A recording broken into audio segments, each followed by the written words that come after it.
Hello friends, welcome to my YouTube channel. आज हम देखेंगे लॉजिकल रीजनिंग। लॉजिकल रीजनिंग में एक है इंडियन लॉजिक, जो आज हम देखेंगे। इंडियन लॉजिक, जिसे हम इंडियन फिलोसॉफिकल स्कूल भी कहते हैं, जो वेदों पे डिपेंड करता है। पहला जो आस्तिक होते हैं, जिन्हें हम ऑर्थोडॉक्स कहते हैं, और दूसरा नास्तिक, जिन्हें हम हेटेरोडॉक्स कहते हैं।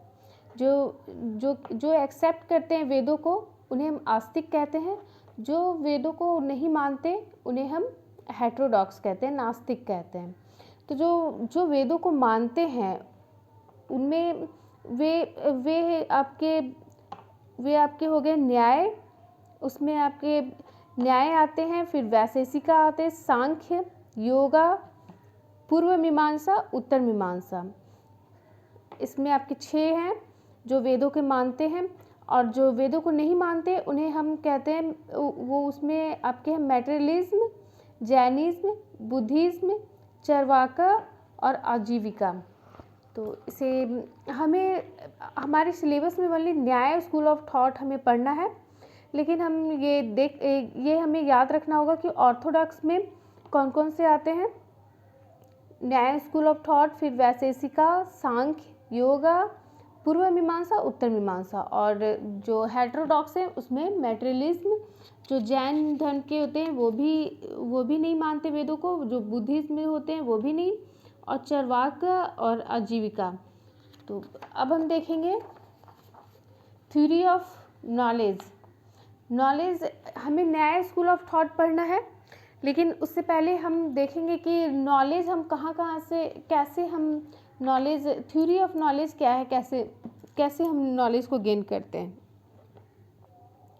एक होता है प्रमाता, जिसे हम नोअर कहते हैं, जिसे नॉलेज होता है, जो नॉलेजेबल होता है, नॉलेज जिसे है। और फिर एक होता है प्रमेय, जिसे नॉलेज, जिसके बारे में जाना जा सके, उसे हम प्रमेय कहते हैं। और एक होता है प्रमाण, जिसके थ्रू हम नॉलेज को डिराइव करते हैं। कैसे हम जानेंगे, तो प्रमाण के द्वारा। तो इसको हम बोलते हैं द प्रोसेस ऑफ नोइंग, या थ्योरी ऑफ नॉलेज, या सोर्स ऑफ नॉलेज। एक होता है प्रमिति, जो हम नॉलेज अचीव कर चुके हैं, उसे हम प्रमिति कहते हैं। यानी प्रमाण से जो नॉलेज मिलती है उसे प्रमिति कहते हैं। तो ये हमारा एग्जाम में इस तरह आ सकता है, मैच द फॉलोइंग करके। प्रमाता, यहाँ नोवर लिखा रहेगा, यहाँ प्रमेय, नोवेबल्स। तो इसे याद रखिएगा।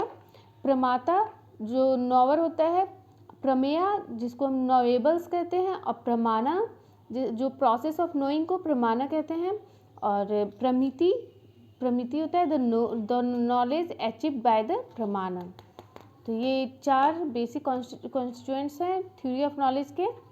अब हम देखेंगे न्याय एपिस्टेमोलॉजी यानी क्या।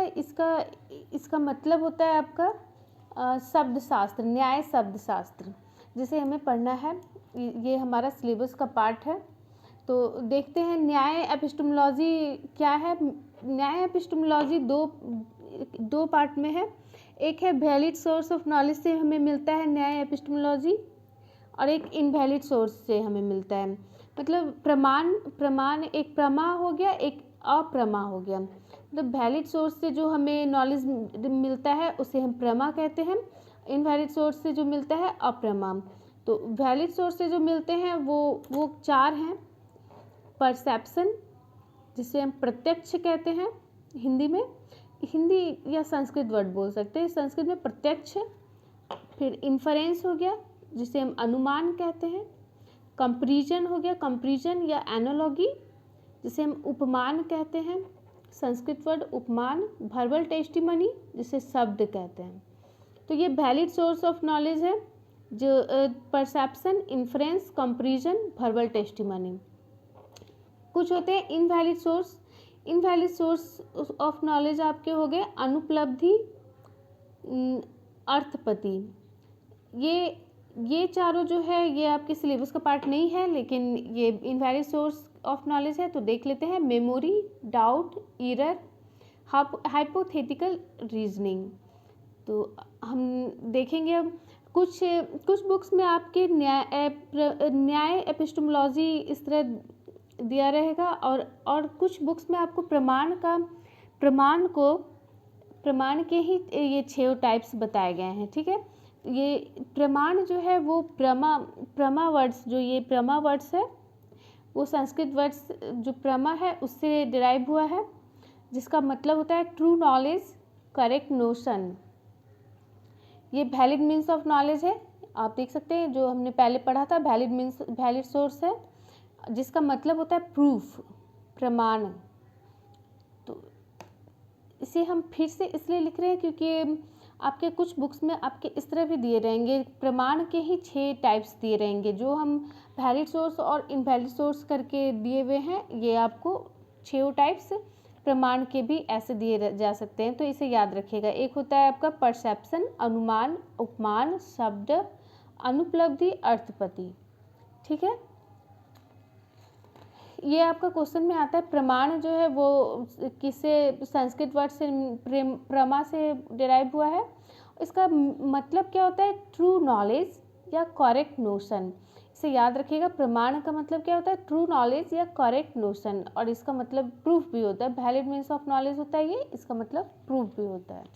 ठीक है, अब हम देखेंगे प्रत्यक्ष परसेप्शन के कितने स्टेजेस हैं। परसेप्शन जो हम डायरेक्ट सेंस से हम पाते हैं, तो इसके 2 स्टेजेस हैं, 2 स्टेजेस। पहला हो गया इनडिटर्मिनेट, दूसरा हो गया आपका डिटर्मिनेट।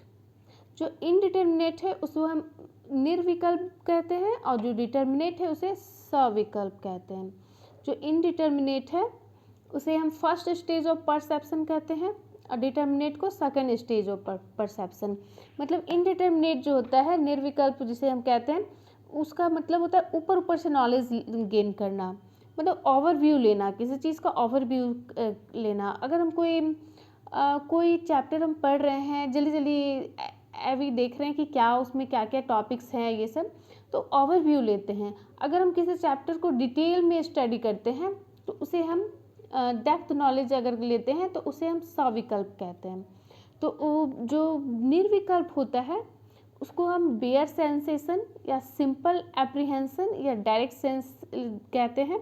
ठीक है, डायरेक्ट सेंस से जो नॉलेज लेते हैं उसे, इसमें हम उसका फीचर नहीं देखते, विदाउट फीचर, या फिर नो एसिमिनेशन नहीं करते और डिस्क्रिमिनेशन नहीं करते, मतलब भेदभाव इसमें नहीं करते, उसे अलग थलग करके नहीं, एनालिसिस ये सब नहीं करते हैं, और उसका फीचर नहीं देखते, बल्कि ऊपर से नॉलेज लेते हैं देखकर।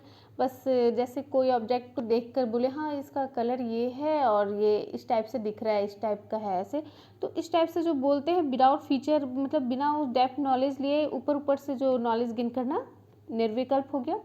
और डेप्थ नॉलेज आपका, जिसे हम it rates the substance with its attributes, इसके फीचर देखते हैं, एट्रीब्यूट्स यानी फीचर, जिसका कैरेक्टरिस्टिक्स और फीचर और जिसे फेल्ट अनुभव भी करते हैं, वो हो गया सविकल्प।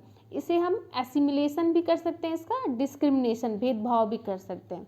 तो ये हो गया आपका, ये याद रखिएगा कि डिटर्मिनेट को हम लोग डिस्क्रिमिनेशन और एसिमिलेशन कर सकते हैं। ये आपके एग्जाम में इस तरह से आता है। अब हम देखेंगे काइंड्स ऑफ परसेप्शन। परसेप्शन के कितने टाइप्स हैं।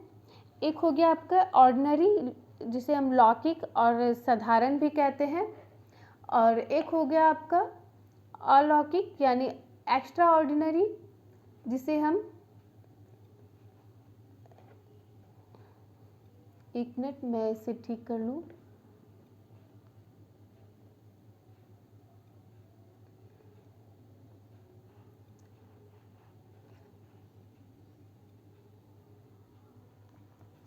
आपको पीछे, हाँ पीछे, एक मिनट,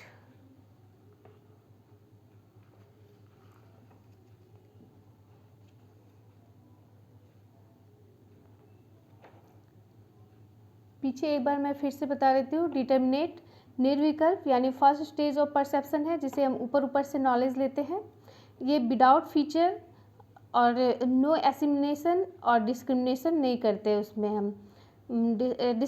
और इसमें जो है एसिमिलेशन जो डिटर्मिनेट होते हैं वो उसमें हम डेप्थ नॉलेज लेते हैं और इसे हम एसिमिलेशन कर सकते हैं, डिस्क्रिमिनेशन भी करते हैं, ठीक है, भेदभाव भी करते हैं और उसे एनालिसिस भी उसमें डेप्थ नॉलेज लेते हैं। तो ये हो गया आपके। अब आपको अच्छे से दिख रहा होगा। नेक्स्ट हम चलते हैं काइंड्स ऑफ परसेप्शन। इसमें आपके दो टाइप्स हैं, ऑर्डिनरी और लौकिक। ऑर्डिनरी जिसे हम लौकिक और साधारण कहते हैं, और एक हो गया आपका एक्स्ट्रा ऑर्डिनरी जिसे अलौकिक असाधारण कहते हैं, ठीक है। अब हाँ, जिसे हम अलौकिक और असाधारण कहते हैं। तो जो ऑर्डिनरी और लौकिक, जिसे हम लौकिक कहते हैं, वो direct interaction of worldly object with our sense, मतलब ये डायरेक्ट सेंस से हम जो हमें फील होता है वो जैसे एक्सटर्नल कुछ इंटरनल हुआ। जैसे हम इनर सेंस से जो हम नॉलेज लेते हैं, या कॉग्निटिव परसेप्शन जो हमारी नॉलेज के बेस पे जो नॉलेज गेन करते हैं, देखते हैं कि इसमें क्या हो सकता है, फील करते हैं जो, ये सब आपका इंटरनल हो गया। और जो एक्सटर्नल हो गया उसमें आपके विजुअल आइज, मतलब जो देखने का काम करते हैं, या olfactory, auditory ears, tactile taste जो हम ये जो हम साउंड, टच, टेस्ट, स्मेल जो करते हैं, वो सारे आपके एक्सटर्नल हो गए। तो उससे जो हम नॉलेज लेते हैं वो लौकिक हो गया।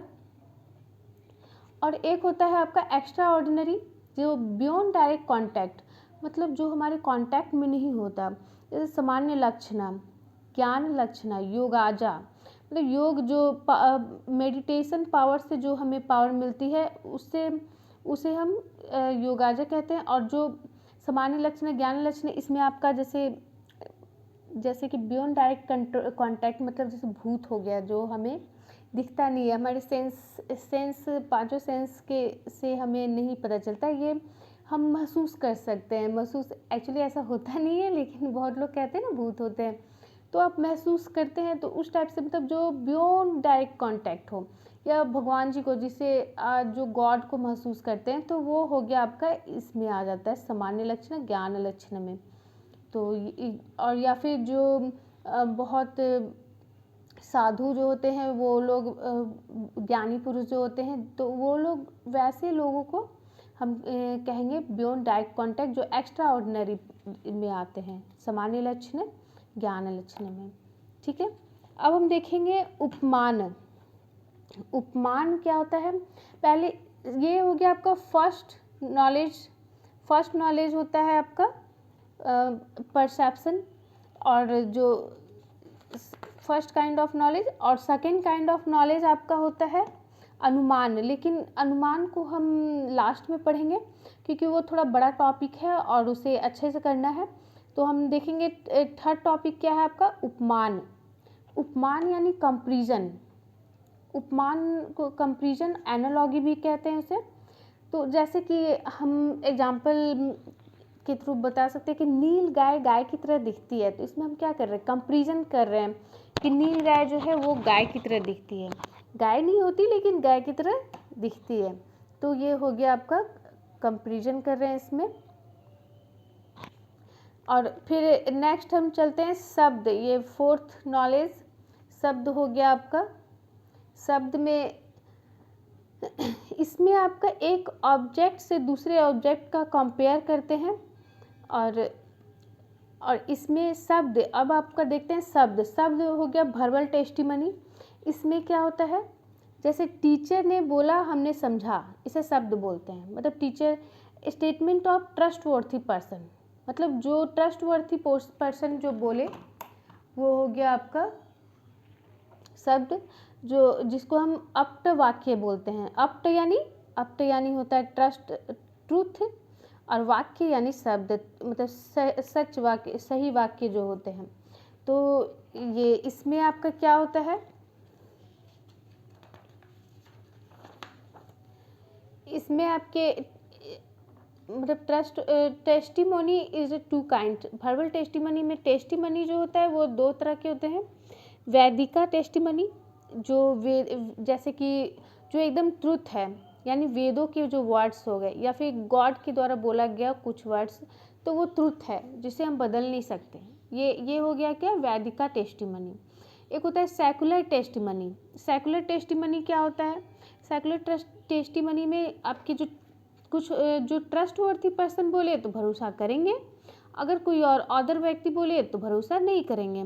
तो ये जो वर्बल टेस्टिमनी है, ये हम किस बेसिस पे देखेंगे कि वो ट्रस्टवर्थी पर्सन है, क्या क्या है उसके, मतलब क्या देखेंगे, उसके क्या फीचर होंगे, तो कहेंगे कि वो ये हैं। ठीक है, तो 4 कंडीशन है जिसके बेस पर हम बिलीव कर सकते हैं। ठीक है, एक हो गया आकांक्षा। आकांक्षा मीन्स क्या, मतलब वर्ड्स ऐसे रिलेट होने चाहिए कि मीनिंगफुल हो, मतलब मीनिंगफुल वर्ड्स होने चाहिए। और दूसरा हो गया योग्यता।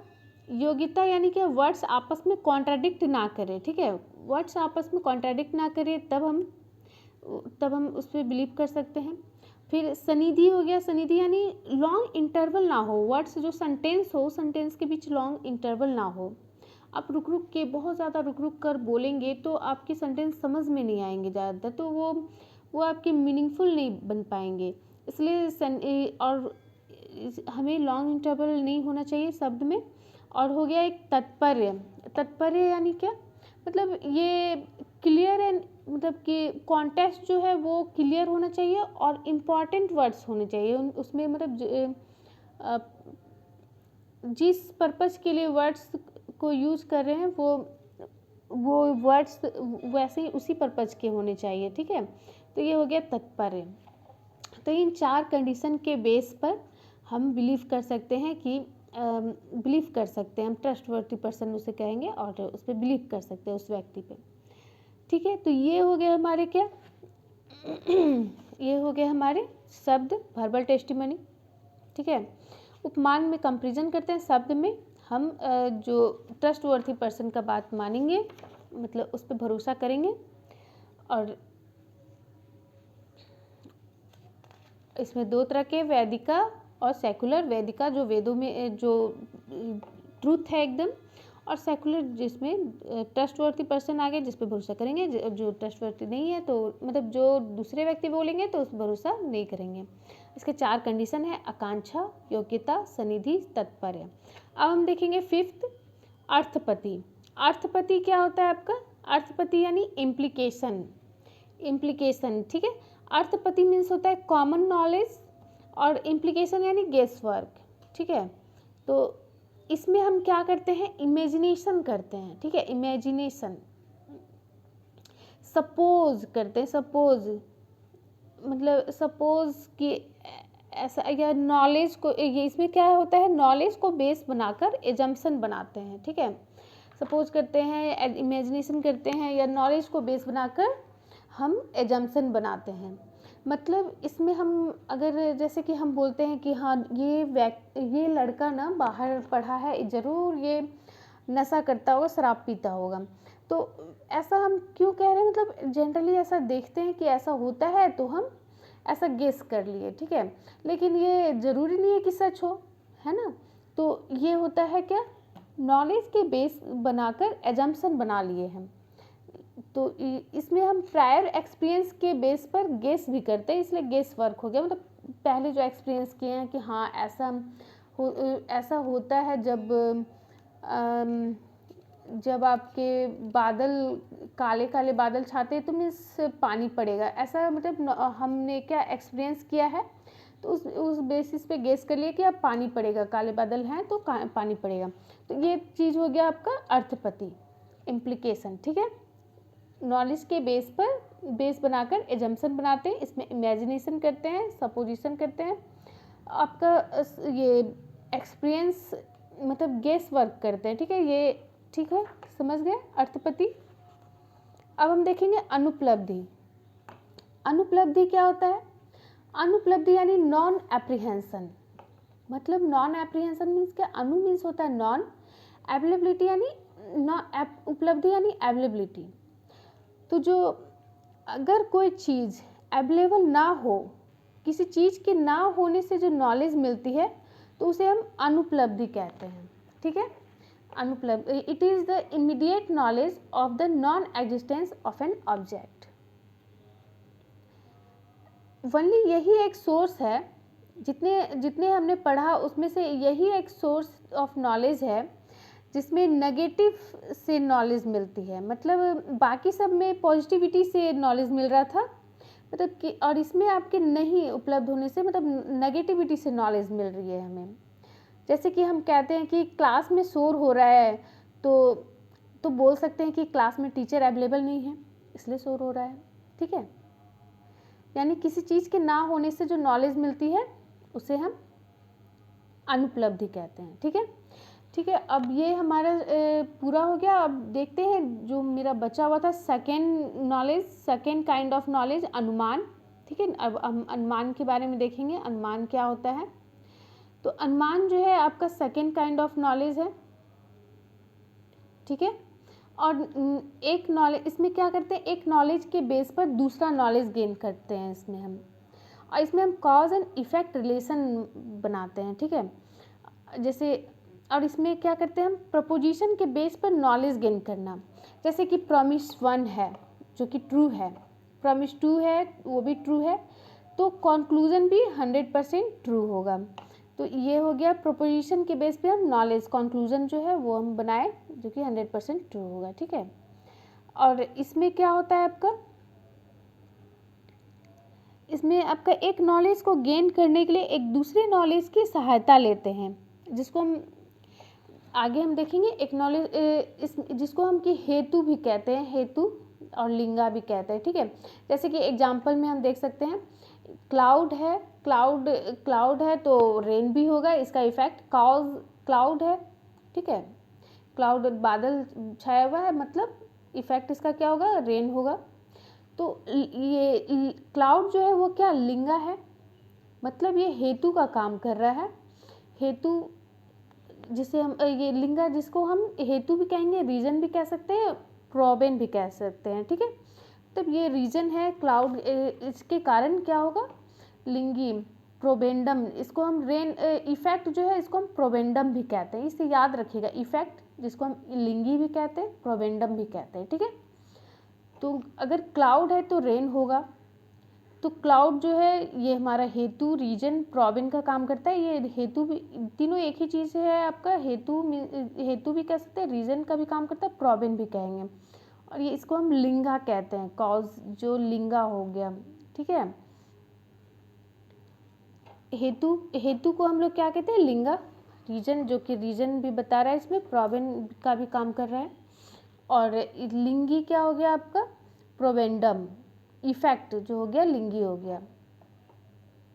एक और एग्जाम्पल से समझते हैं। ठीक है, पॉपुलेशन हम लिए, पॉपुलेशन में से हम कुछ सैंपल निकालिए। ठीक है, और सैंपल के बेस पर अगर हम पॉपुलेशन के बारे में नॉलेज गेन करते हैं तो वो क्या हो गया हमारा, यानी हम सैंपल के बेस पर, यानी ये हो गया हमारा लिंगा का काम कर रहा है, साइन मार्क, इसके हेल्प से, सैंपल के हेल्प से ये ऑब्जेक्ट लिंगी, इसके बारे में हम नॉलेज लेते हैं, तो वो क्या हो गया, ये हो गया हमारा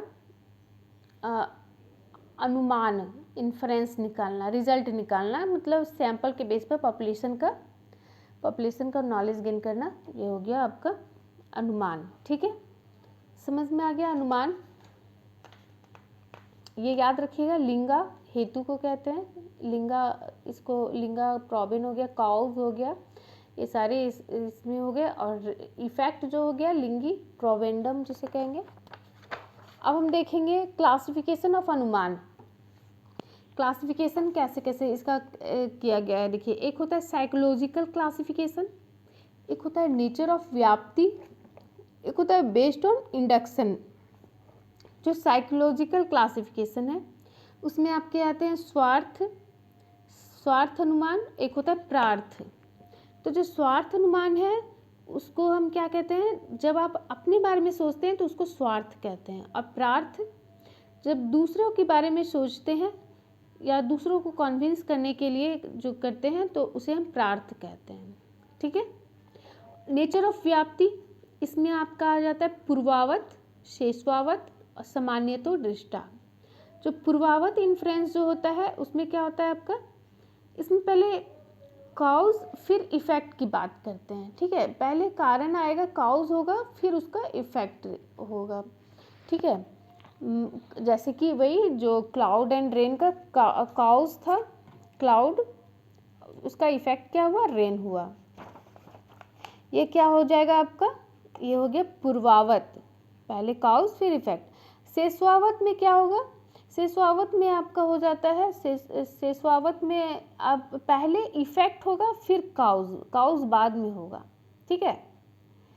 मतलब पहले इफेक्ट क्या हुआ, टीचर ने चाटा मारा, तो उसका कारण क्या था, कारण था कि काम नहीं किया बच्चे ने, तो पहले चाटा मारा गया, उसका कारण फिर देखे कि काम नहीं किया इसलिए टीचर ने चाटा मारा। मतलब क्लासरूम में घुसते ही अगर हम देखते हैं कि जैसे ही हम क्लासरूम घुसे देखे कि टीचर ने एक बच्चे को चाटा मारा, तो ये क्या था, हमारा इफेक्ट था। और फिर बाद में हमें पता चला इसका कारण क्या था, कारण ये था कि उसने काम मतलब होमवर्क नहीं बनाया था इसलिए टीचर ने चाटा मारा, तो वो हमें बाद में पता चला इफेक्ट। तो पहले काउज बाद में पता चला, तो ये हो गया शेषवावत, ठीक है। शेषवावत क्या हो गया, पहले इफेक्ट होगा फिर काउज होगा, इसमें काउज फिर इफेक्ट, इसमें पहले इफेक्ट होगा फिर काउज होगा। एक होता है समानितो दृष्टा। समानितो दृष्टा क्या हो गया, जो जैसा है वैसा ही, ठीक है। मतलब सामान्य जो जैसा है उसका वैसा ही देखना, उसको हम वैसे ही, मतलब जो जैसा दिख रहा है वैसे ही उसका अनुमान लगाना, इन्फ्रेंस निकालना, उसको हम समानितो दृष्टा कहते हैं, ठीक है। अब हम देखेंगे बेस्ड ऑन इंडक्शन। इंडक्शन के बेस्ड पे क्या क्या होता है आपका, एक होता है केवलन वयी। केवलन वयी, केवलन वयी क्या होता है, जब पॉजिटिव रिलेशन की बात हो तब हम उसे केवलन वयी कहते हैं। एक होता है केवलव्य त्रिकी। केवलव्य त्रिकी क्या होता है, जब नेगेटिव रिलेशन की बात हो, और जब दोनों पॉजिटिव और नेगेटिव दोनों बात हो तो अन्वय त्रिकी हो गया, वो अन्वय त्रिकी, ठीक है। ये हो गया आपका पॉजिटिव रिलेशन केवलन वयी। केवलव्य त्रिकी ये आपका नेगेटिव रिलेशन की बात करता है, और ये दोनों अन्वय त्रिकी जो आपका दोनों बात करता है, ठीक है।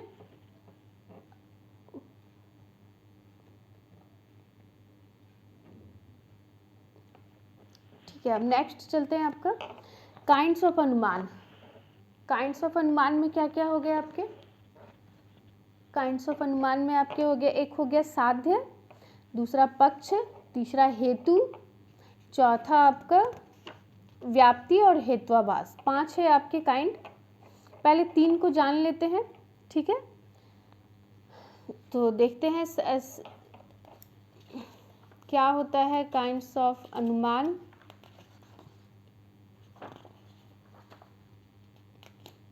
देखिए, जब साध्य किसको कहते हैं, मेजर टर्म को कहते हैं, जो कि कॉन्क्लूजन के प्रेडिकेट में होता है, ठीक है। कॉन्क्लूजन का प्रेडिकेट, ये सब्जेक्ट हो गया, ये प्रेडिकेट हो गया। तो जब कॉन्क्लूजन का जो प्रेडिकेट वर्ड जो होता है वो आपका साध्य होता है, जो मेजर टर्म होता है। और एक होता है पक्ष, जो माइनर टर्म होता है। देखिए, 2 प्रेमिसेस हैं, P1 P2, all animal are loyal. दूसरा है ऑल डॉग्स आर एनिमल। तीसरा कॉन्क्लूजन हम निकाले, इसका क्या कॉन्क्लूजन निकला, ऑल डॉग्स आर लॉयल। तो इसमें जो दोनों प्रेमिसेस है, इसमें आपका दोनों में जो कॉमन वर्ड्स है एनिमल, इसको हम क्या कहते हैं, मिडिल टर्म, जो हेतु का काम करता है, हेतु या सेतु जो बोले, लिंगा इसको कहते हैं, ठीक है। लिंगा, हेतु, सेतु जो आप बोले, जो हेतु का काम करता है, मिडिल टर्म होता है, ठीक है। Common word exist in both premises, दोनों प्रेमिसेस में होगा। और इसके बेस पर हम कंक्लूजन निकाले, ऑल डॉग्स आर लॉयल, ठीक है। तो ये मेरा क्या हो जाएगा, पक्ष माइनर टर्म जो हो गया सब्जेक्ट होता है, सब डॉक्स हो गया आपका, मतलब कंक्लूजन का जो सब्जेक्ट होता है वो आपका माइनर टर्म होता है, ये हो गया आपका माइनर टर्म। और कंक्लूजन का जो प्रेडिकेट होता है ये हो गया आपका मेजर टर्म। और इन सब को, ये पूरे तीनों को क्या कहते हैं हम लोग, ये पूरे को बोलते हैं इंडियन लॉजिक में हम क्या कहते हैं, अनुमान। ठीक है, ये अनुमान के सारे हैं। ठीक है, अब हम देखेंगे कि ये हम तीनों समझ गए, साध्य क्या होता है, पक्ष क्या होता है, और हेतु क्या होता है। साध्य मेजर टर्म, पक्ष माइनर टर्म, और मिडिल टर्म क्या हेतु होता है। ठीक है, अब हम देखेंगे ये क्या है, व्याप्ति। व्याप्ति क्या होता है आपका, व्याप्ति होता है हेतु का होना ही व्याप्ति होता है, मतलब invariable relation of the middle term with the major term. Middle term और मेजर टर्म का जो इनवेरिएबल रिलेशन हुआ, यानी साध्य पक्ष का जो रिलेशन होता है जिसे हम कंक्लूजन डिराइव करते हैं, उसे व्याप्ति कहते हैं। ठीक है, क्या चीज़, दोनों के रिलेशन से जो कंक्लूजन डिराइव होता है उसे हम क्या कहते हैं, व्याप्ति कहते हैं। अब हम देखेंगे हेत्वाभास। हेत्वाभास किसे कहते हैं, हेत्वाभास आपका क्या होता है, ये आपका होता है अगर रिलेशन एग्जिस्ट ना करे फिर भी रिलेशन लग रहा है, उसे हम हेत्वाभास कहते हैं। मतलब हेतु जोड़ आभास, इसका क्या हो गया, हेतु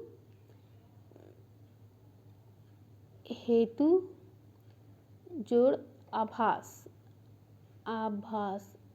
तो इसमें ये हो गया आपका मिडिल टर्म, और ये आभास यानी इल्यूजन। तो अगर मिडिल टर्म जो एक्चुअल ना हो पर आभास हो रहा है, लग रहा है कि है, वो है, मिडिल टर्म दोनों नहीं है लेकिन फिर भी मिडिल टर्म जैसा लग रहा है, तो उसे हम हेत्वाभास कहते हैं। ठीक है, इसमें ये हेत्वाभास को हम फैलेसीज ऑफ इन्फरेंस भी कहते हैं। ठीक है, और इसे अच्छे से दिख रहे हैं ना, और इसे हम इसमें हम इल्यूजन, भ्रम इसमें होता है, भ्रम, उसे हम देखेंगे। ठीक है, और जो दो प्रमिसेस होते हैं, अगर P1 दिया हुआ है, P1 P2 दिया हुआ है, जो दो प्रमिसेस दिए हैं, हमें लग रहा है कि इनमें कोई कनेक्शन है, पर इसमें कनेक्शन है नहीं। ठीक है, कनेक्शन है नहीं, हेतु नहीं, तो इससे हमारा क्या होता है, इससे हमारा कुतर्क का जन्म होता है। ठीक है, मतलब इन दोनों में कनेक्शन है नहीं लेकिन ऐसा आभास हो रहा है, तो हम इसे क्या कहते हैं, इससे हमारा कुतर्क का जन्म होता है, कुतर्क। तो अब हम देखेंगे 5 काइंड्स ऑफ फैलेसीज कौन कौन से हैं। एक होता है हमारा असिद्ध यानी मतलब जो कुछ सिद्ध ना हो उसे हम असिद्ध कहेंगे, यानी अनप्रूव्ड मिडिल टर्म। एक होता है स्वविचार या अनैतिका, तो ये होता है इरेगुलर मिडिल टर्म। इसमें क्या होता है, हेतु के डेविएट होने की पॉसिबिलिटी होती है, इसमें डेविएशन होता है, हेतु का डेविएशन। एक होता है आपका बाधिता, इसमें क्या होता है आपका, कोई परसेप्शन बता रहा है कि बात गलत है, तो इसमें मतलब कंक्लूजन पे गए बिना ही कॉन्ट्राडिक्शन हो गया। ठीक है, पहले ही बोल दिए बात गलत है, ये तो बाधिता हो गया। ठीक है, कंक्लूजन हम निकाले ही नहीं क्या हुआ कैसे क्या, लेकिन पहले ही बोल दिया ये बात गलत है। विरुद्ध क्या हो गया आपका, विरुद्ध हो गया आपका, जैसे कि बोलते हैं हम air is heavy because it's empty, मतलब दोनों वर्ड्स ही कॉन्ट्राडिक्टरी हो जाएगा इसमें। जैसे लिख लीजिए, the air is heavy because it's empty,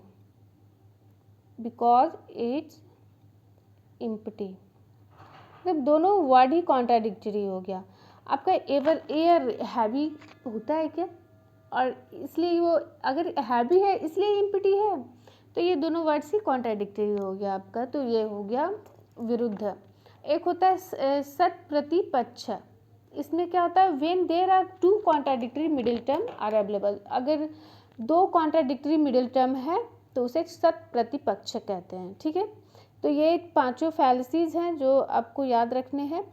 अब हम देखेंगे एज पर न्याय फिलोसॉफी 5 स्टेप्स ऑफ अनुमान।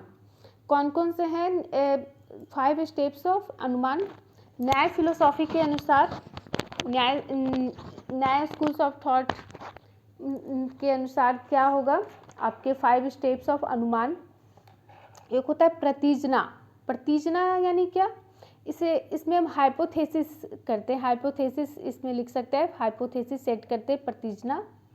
ठीक है, और एक होता है रीजन हेतु, यानी इसमें रीजन बताते हैं।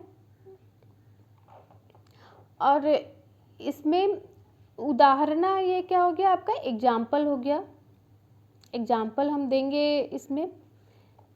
इस तरह से हम स्टेप्स अनुमान लगाते हैं। किस तरह से? पहले प्रतिजना मतलब हाइपोथेसिस सेट करते हैं कि हाँ ऐसा हो सकता है क्या, ये सब स्टेटमेंट बनाते हैं हम, टेंटेटिव स्टेटमेंट। और फिर रीज़न देते हैं, फिर उसका एग्जाम्पल देते हैं, फिर उपन्याय में इसमें हम रीअफर्मेशन करते हैं, मतलब फिर से उसको रीस्टेटमेंट देते हैं। ठीक है, स्टेटमेंट जो पहले दिए, जो आपका टेंटेटिव स्टेटमेंट दिए प्रतिजना, फिर से वही स्टेटमेंट देते हैं, रीस्टेटमेंट फिर से देते हैं। और निगमना में इसमें कंक्लूजन डिराइव करते हैं। ठीक है, इसमें कंक्लूजन हो जाएगा लिख लीजिए। इसमें आपका क्या हो जाएगा? अफर्मेटिव, फिर से रीअफर्मेशन हो गया, फिर से हम स्टेटमेंट दिए। और प्रतिजना में आपका हाइपोथेसिस हुआ, सेट करते हैं हम। ठीक है, या फिर टेंटेटिव स्टेटमेंट देते हैं, इसमें रीजन एग्जाम्पल। ठीक है, इसमें लिख लीजिए हाइपोथेसिस सेट करना, हाइपोथेसिस या टेंटेटिव स्टेटमेंट हो गया। ठीक है, ये हमारा क्या हो गया? न्याय फिलोसॉफी। एज पर न्याय फिलोसॉफी अनुमान के 5 स्टेप्स हैं। और एज पर हिंदू फिलोसॉफी अनुमान के 3 स्टेप्स हैं, प्रतिजना, हेतु, दृष्टांत। दृष्टांत यानी एग्जाम्पल, प्रतिजना, हेतु, दृष्टांत, ये तीनों के बेस पर हम अनुमान लगाते हैं। तो ये हिंदू फिलोसॉफी के अनुसार ये पूछता है एग्जाम में, इसलिए ये याद रखिएगा। हिंदू फिलोसॉफी के अनुसार 3 है। अब हम देखेंगे ऑल स्कूल्स, मतलब सारे जो स्कूल्स हैं जो हमने स्टार्टिंग में पढ़ा था, न्याय schools, Charvaka, Buddhism, Vaisheshika, Jainism, सांख्य, योग, तो ये सब जो है ये सब ने कौन से किसको माना है, किसको नहीं माना? मतलब देखिए, न्याय स्कूल जो है उसने परसेप्शन को माना है। ठीक है, परसेप्शन, अनुमान, उपमान और शब्द।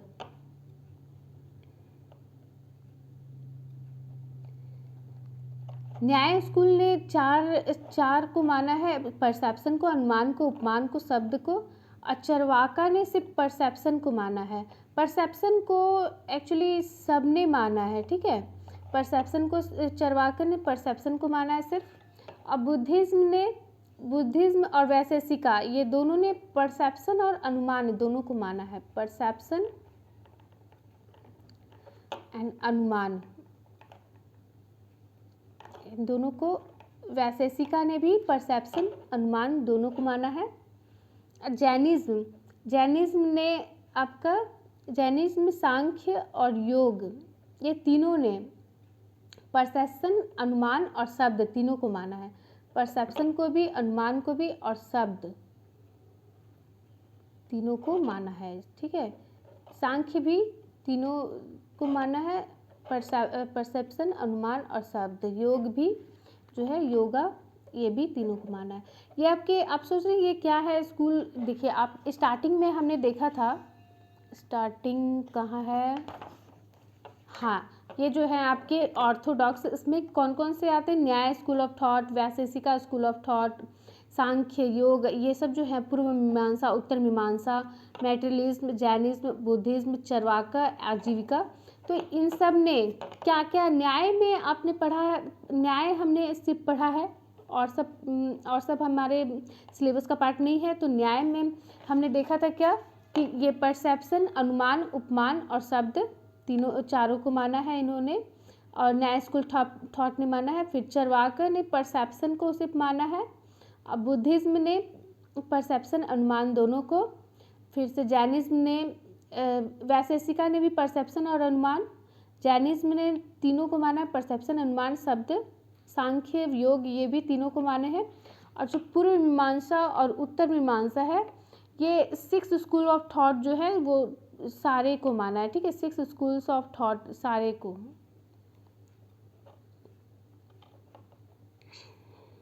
जो 6 स्कूल ऑफ थॉट कौन कौन से हैं आपके? परसेप्शन, अनुमान, उपमान, शब्द, वर्बल टेस्टिमनी, शब्द जो वर्बल टेस्टिमनी हुआ, और एक और दो क्या है? अर्थपति, अनुपलब्धि। ये जो 6 हैं जो आपने पढ़ा था वो सारे, ये 6 जो है, ये 6 जो हो गया आपका perception, inference, comparison, verbal testimony, anupalabdhi, arthapatti. इन 6 को माना है पूर्व मीमांसा और उत्तर मीमांसा ने। तो ये हो गया आपका कंप्लीट इंडियन लॉजिक। अब हम देखेंगे इसका आगे का पार्ट जो बचा हुआ है वो नेक्स्ट वीडियो में।